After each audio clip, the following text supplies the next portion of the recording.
my name is Lara Edwards. I am a presenter on Callan FM. I present the poetry show. The poetry show is on once a month and we cover all sorts. We celebrate poetry because I really want to. Basically, the idea came about from Speaker's Corner in Hyde Park, but I thought, Speaker's Corner, why don't we just focus on poetry instead? So we interview new poets, we share classic poets, and we do a mix of media and interaction with different people in our area and feature them and do interviews. I have been a radio presenter for 2 years now. I previously was part of a book show, also on Callan FM, for about a year or so, and then I really wanted to share my interest of poetry with everybody and sort of had this initial idea of this poetry show, and then I've been doing the poetry show for about a year or so now. Basically, I had a lot of friends in the community that had various other radio stations, and it was always something that had intrigued me, but didn't previously know how to get involved in community radio. Then I started as a student at Glasgow University studying history and creative writing, and I started tuning into the shows, just the sheer variety and vibrancy from the presenters, and thought, I'd really like to try that, and so I contacted people, and then I got involved. My favourite thing about being a community radio presenter would be the connection. When I first started my show, I was very, very nervous and hoped that people shared my passion for poetry. Maybe people that I didn't meet in my daily community or are at community spoken word events such as Voice Box.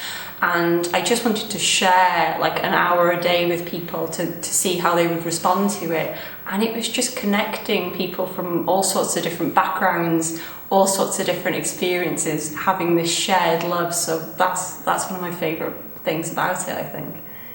Community radio is important to me to, like I've just previously said, is to keep building those connections with people, because I feel that we live in such a busy modern world that it's nice to be able to give people an hour where they can just sit and enjoy and relax, or even while they're working, just to bring something to their day that might be a bit different, might be a bit unexpected for them to enjoy and participate in, keep building our communities, really. So my show is very strange because my music taste is so varied. I really, really love country music, but at the same time I like rock and I like pop music. So when you listen to my show, I tend to theme the playlist around the show. So the artists do feature wildly, but as a flavour in my first show, when I was introducing people to myself and what I do, I picked a lot of 90s grunge, such as Smashing Pumpkins and Soundgarden, and no doubt basically bands that I used to listen to while I write poetry, because I feel that music is a part of that. But when we have guests, they also pick the playlists as well, which is fascinating because people come up with some amazing artists, sometimes that I've never heard of, which is fantastic.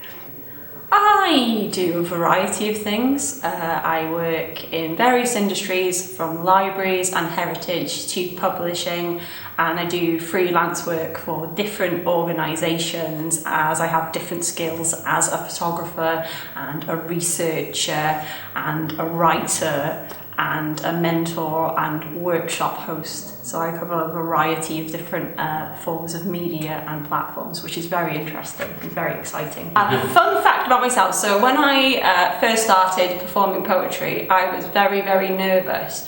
And I think the third proper show I ever did, I accidentally ended up performing in front of 400 people. So that's kind of a fun sort of fact about myself, was that I didn't know, by the way, that I was going to do that. It was sprung on me, and I went ahead and did it. And that's sort of how I continued with the poetry and spoken word, really.